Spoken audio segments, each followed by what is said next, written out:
My name is Kyle Bhawan. That guy right there is Trevor Beggs. And we're talking about a lot of things, right? We're about to fix the power play. We're about to fix the decor. You know, it's stressful times. We're about to fix Elias Pettersson. Who knows? Who knows?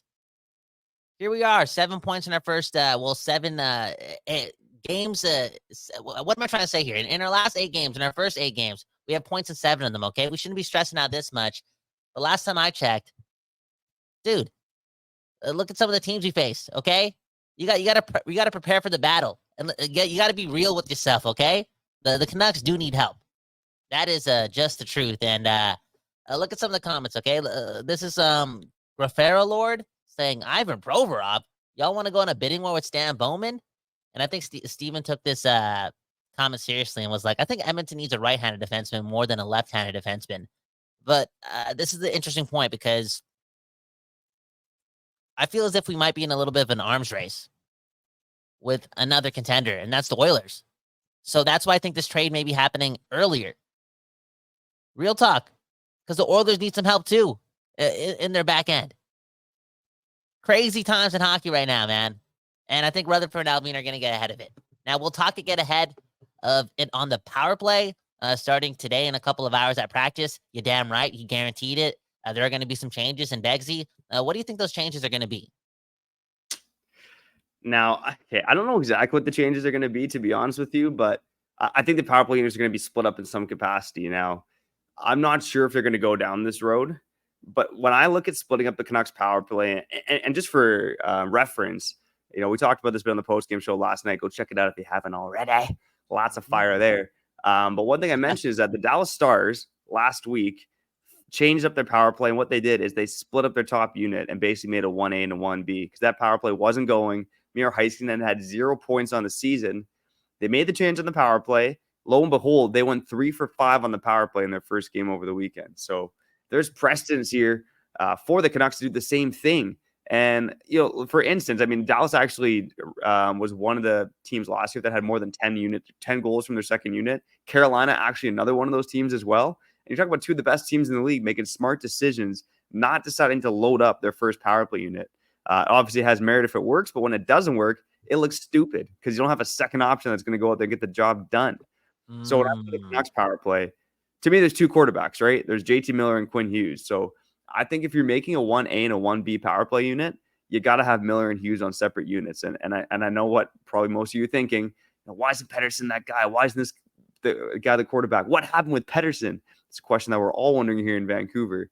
But for me, what I would like to see would be a power play unit that has Hughes and Pettersson together, and probably another power play unit that has Miller, Besser, and Hronek together. So, Kyle, I'll throw out a couple units for you in terms of what I want to see as a 1A, 1B. And again, this is to show the West Coast bias, which is going to, you know, rear its pretty head in a moment here. But what I think I'd want to see on the power play to give a shot would be Miller with Besser, Hronek, Garland, and Höglander. Okay, to me, I mean, that might be your first unit. Again, it doesn't even have Hughes and Pettersson on it, but you know, Besser's been so good at the net front. Garland, I think, has been good on the half wall. Höglander working down low, Miller on the other half wall. Hronek with the big shot at the point.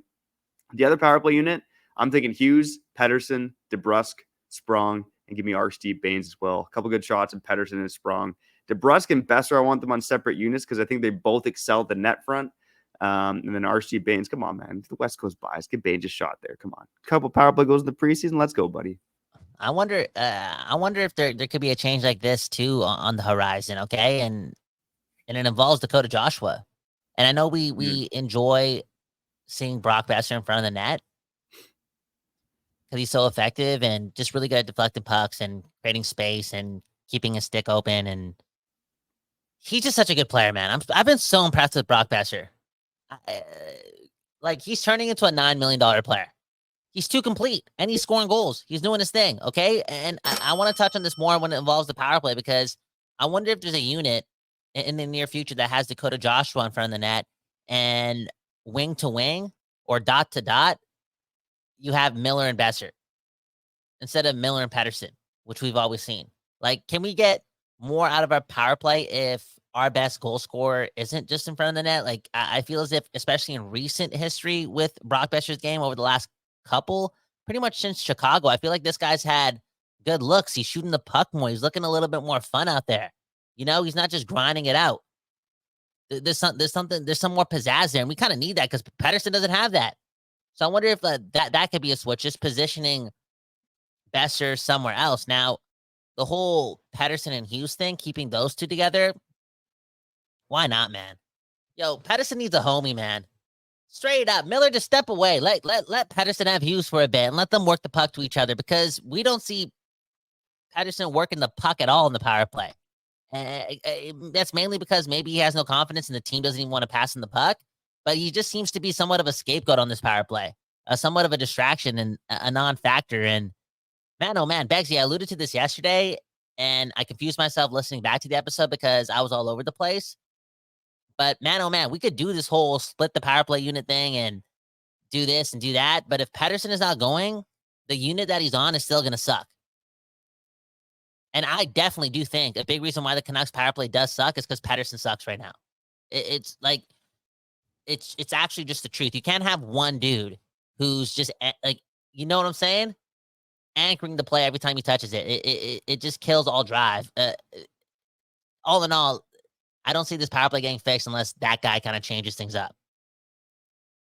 Yeah, and last night was a really rough night for Pettersson on the power play. I mean, the play in particular that stands out was when he basically cleared it down the ice himself, when he double clutched it and rifled it by Hughes over his head. And you're going, oh my God, we're back to the valley of Pettersson. But look, again, right now, the first power play unit isn't going and you don't have a good backup option. So I think the mentality is if Hughes and Pettersson aren't going on the power play, hopefully you have the other unit going and they can compete with each other. But I don't know, something drastic needs to change because it has been a long stretch now of the power play not working. And I know it's tied to Pettersson's production as well. That is the elephant in the room that we talk about constantly here on Locked On Canucks. But I do think that if one power play isn't going, hopefully the other one goes. And if it's not going, switch it up. Don't let these guys be complacent. You got to change it up and try different things. And I think at the end of the day, I put Baines one of the power play units, but if Joshua comes back, I could easily see him being that guy as well. I think Branstrom's maybe another option too, just based on how good he's been. He might deserve a shot with some power play time as well. But shake up these units, see what they can do. Again, Pettersson, Hughes together with Sprong, one of his homies. DeBrusk, the net funk. He was supposed to be Pettersson's homie for the next 7 years. Give that one a shot. And to me, Miller, Besser, Garland, Höglander, and Herona could have some juice as well. So the Canucks got the talent to improve the power play. It's just a matter of making them compete with each other. That's the main thing that I have. Again, like they need to be quicker. They need to play with a little bit more fire under their ass here. I like that. I hope that'll lead to something. No, these types of players, man, they love the offense. They love getting the points, and that internal competition could be a good thing.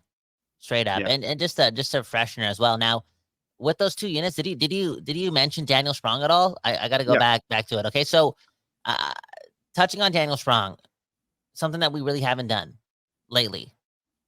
But man, oh man, I've been impressed. Selfless player over the last couple of games. I know he hasn't been perfect in the defensive zone. I think he had some mishaps, or maybe 1.5 or 2 mishaps in the defensive zone yesterday. Luckily Höglander was playing too, so Rick Tocchet was just watching Höglander. All in all, though, maybe, just maybe, Tocchet's gotten to him. And he's going to find a spot in this team. And his speed is useful. His shot is useful. His playmaking is useful. And he can raise the ceiling of this team. Because I feel like 2 or 3 games ago, we were already kind of trading him, or just not having him as a factor at all. Yeah, 100%. And the place to use Sprong would be on the power play, right? And again, I think doing a 1A, 1B, it would probably give Sprong some more power play this time too, because you're probably, if one unit gets a clear, if the PK gets a clear on one of the Canucks units, you're putting the other unit out there. There's no keep this unit out for 90 seconds. Again, have them compete with each other, light a fire under their ass, and I think it's going to lead to something good for your Vancouver Canucks.